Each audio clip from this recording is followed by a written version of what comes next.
is sponsored by Carloop, data to empower Australia's EV revolution, and Hankook, driving emotion. Hey everyone, thanks so much for joining us. At the Sydney International EV Auto Show yesterday, our Federal Minister for Climate Change, Chris Bowen, made the announcement that the federal government has released new standards for V2X capability, which means that any EV owner with an electric vehicle with this capability of V2X, which includes V2L, V2H, V2G, will be able to power their home or export energy back to the grid effectively by the end of the year. And I quote, he said, if you... Okay, so first of all, the Labor government, Chris Bowen, is only bringing this up at the end of 2024, just before an election cycle. And really, this technology should have been talked about from the very beginning with the whole, renewable energy push, public education selling renewable energy. Because,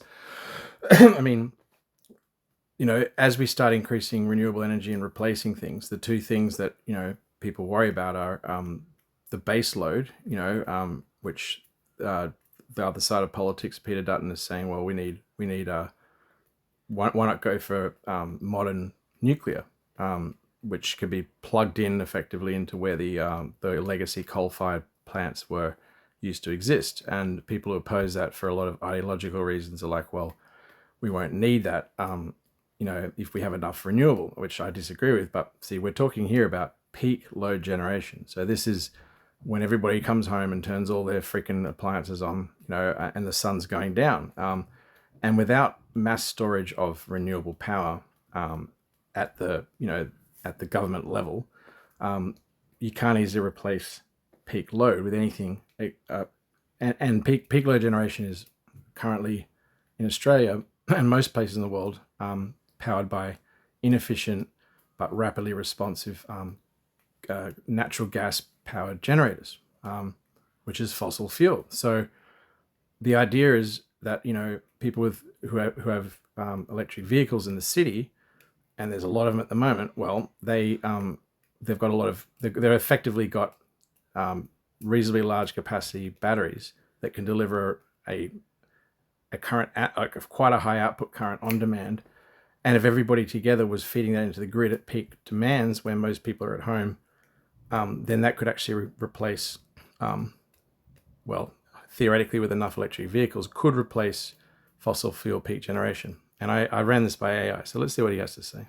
You've got a car with V2G capability and a bidirectional device, you could be using that car to power your house before the end of this year, meaning 2024. It means when you pick your next EV, you won't be buying just a car, you'll be buying a household battery on wheels. Interesting. It's not going to happen overnight for everyone. Not every manufacturer is at the same place, but it's now going to be enabled in our system. So it's a really, really important step forward. And he said it's about ensuring grid stability and it's about ensuring maximum use of every single electron, ensuring consumers get maximum value from their assets. And he also mentioned the point about electric vehicles helping to stabilize the grid during peak periods. So before I give you my take on this as an EV owner. Well, yeah, again, why is Labor only talking about this now? I ran this by AI and Google, and I found, the peak demand for Melbourne.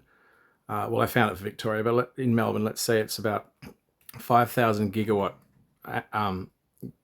hours. Hang on, 5,000 kilowatt hours. So it's 5 gigawatts of capacity needed for, I think, a few hours, right?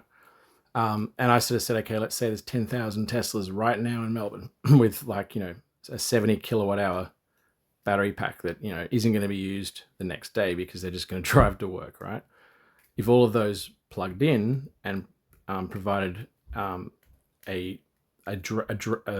drain on the battery or an input of power to match peak demand, well, it could do that for a few hours. And we worked out it could be, back of the envelope calculations without knowing if there were 10,000 Teslas could do it tomorrow, it would be 1% of peak load today, which is, apart from being an impressive figure for so few cars being plugged in, acting as peak load generators, that's a hell of a lot of carbon dioxide being saved from a power generation source that can't be replaced anytime soon.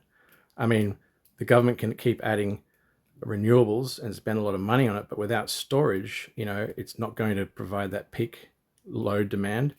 And there's competition for building cars, and most cars in the city have capacity, battery capacity, as in range, that is going unused every night.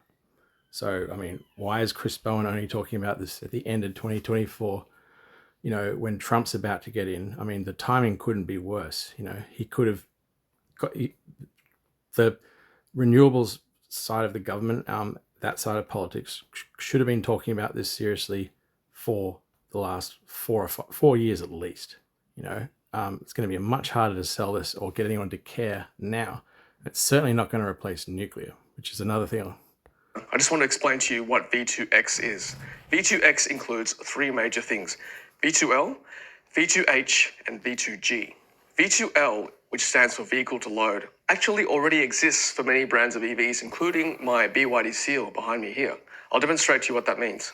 So in this scenario, I've got a V2L adapter, which came included with my BYD Seal, plugged into the charge port of my car. And then on the other end, we've got a power board with two sockets, which basically enables any appliance with a 10 amp plug to be used powered by this vehicle. The most striking demonstration I can... Okay, so again, with the 10,000 existing Teslas, they all, and I think as far as I know, all electric vehicles without this new standard can output just a raw amount of output, like the equivalent of like a wall socket, from the battery. I think it varies, but I know modern Teslas like the Cybertruck can put out like heaps, the equivalent of, plug in a bunch of heaters or whatever. So you could just leverage that existing ability of EVs without anything fancy, and people could plug it in at peak load voluntarily or whatever with incentives. But if you add up all the EVs now and plug the battery back in just using existing ways to input, say, rooftop solar in the I don't know, in the 4 kilowatt range or whatever, or even if it's just one standard wall socket, which most cars can provide, that's 2,400 watts. And this can go straight back into the grid. There's no fucking around. Like literally, and if 10,000 people with large capacity Teslas can provide more, then the government can target those houses and provide the infrastructure. I mean, the amount of peak load generation saved and fossil fuels is huge. And again, this isn't going to be tackled anytime soon. So why the hell is the government not talking about this more? Well, people who can afford Teslas are in a position of, privilege and wealth in society. And like everybody, they don't like the government taking from the capacity of their car to drive, every day. But like, you think that people who care for the environment and have bought Teslas already at high prices, you'd think that the motivation for that would be beyond virtue signaling and saving on petrol prices, right? I would have thought that if the government sold this right, people that want to opt in and ultimately save money or make money from their power bills, if they could shave off 1% of peak power demand, as I talked about with AI, then, I mean, wouldn't you want to be the good guys? And wouldn't you want your virtue signaling to be actually quantified and real? Because I would, if I genuinely cared and could afford a Tesla. Makes you wonder. Is with a hairdryer. So let me just turn this on. So this hairdryer currently is being entirely powered by my BYD Seal, an electric vehicle using... So a hairdryer is actually a good example. Most appliances that we use now are very energy efficient.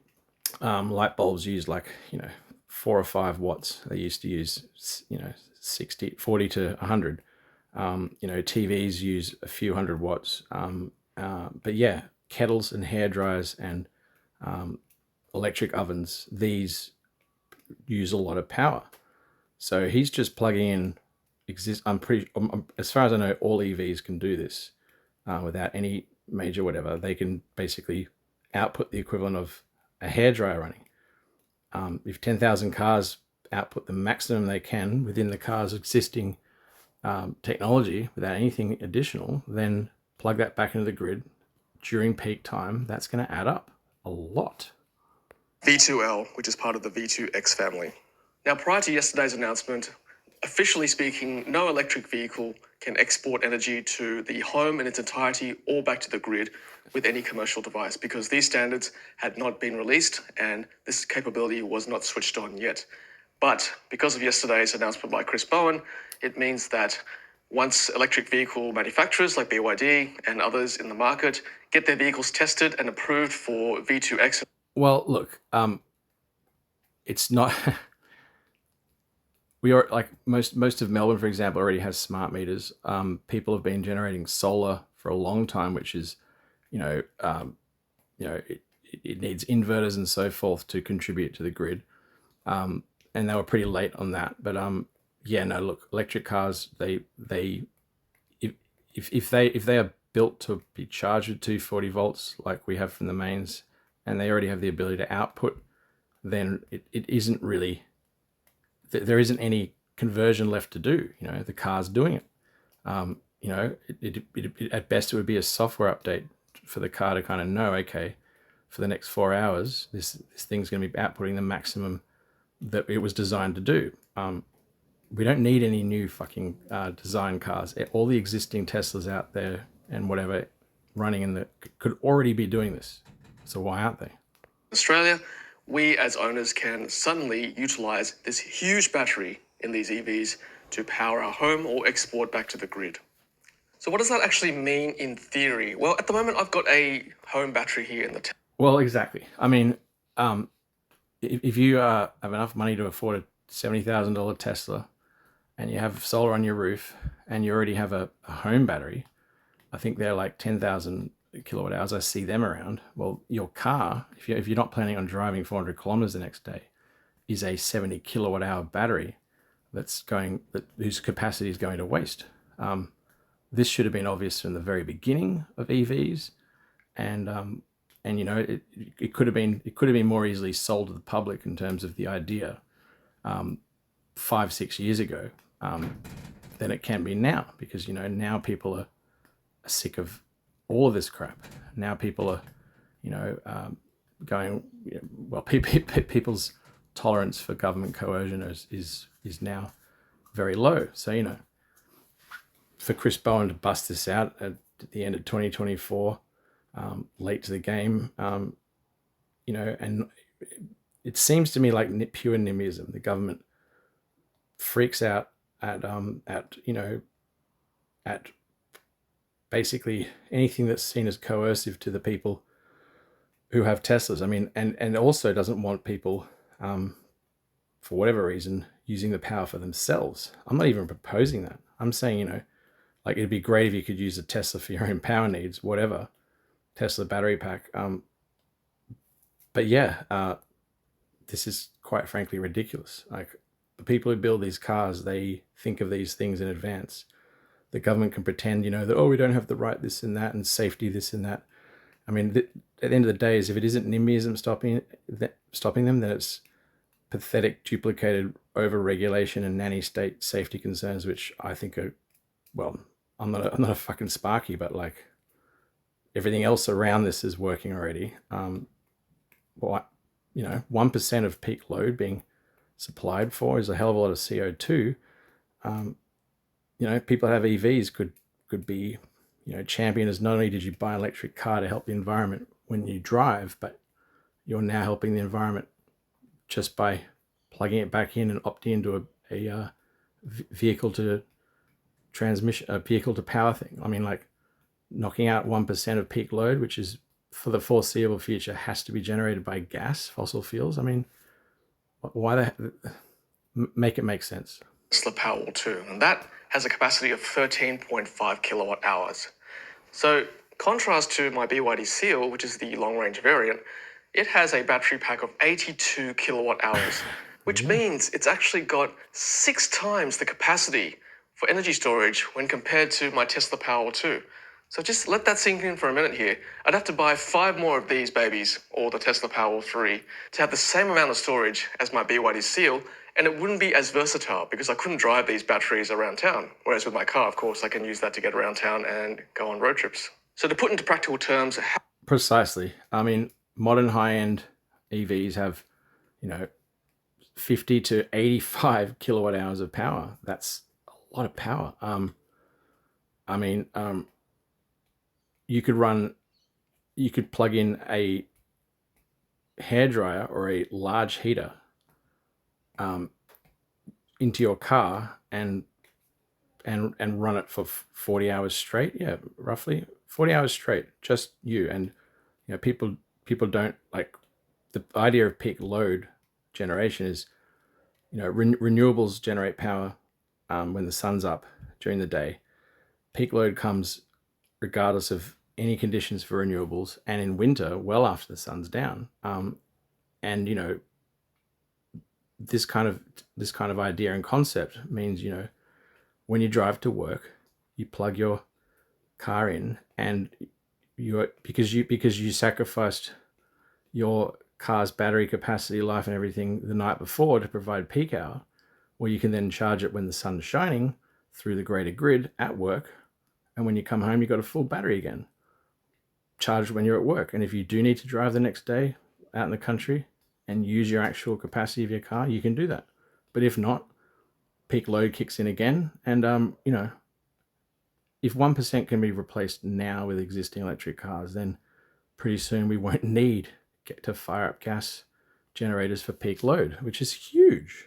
I mean, the only other way to get around this is that the government makes their own batteries to equal the total capacity of every EV already in Australia, and those EVs are going to waste. So it's ludicrous that this wasn't pushed and incentivized and at least talked about in the public earlier. Like, what are you doing, fucking Chris Bowen and Labor? how I use my home battery is like this. On most days when the sun is out, the solar energy from my solar panels on my roof will charge the Tesla Powerwall 2 during the day, and once the sun goes down, it'll discharge and power the rest of my home until it runs out. And most months of the year, we're talking like 6 months of the year, when the weather's quite good, let's say around autumn and spring, it manages to do that quite effectively until the morning. Now, anyway, I'll leave it there. Electric vehicle to grid, bit later at Labor, and this also won't solve the need for base load generation, which I'll come to in another video.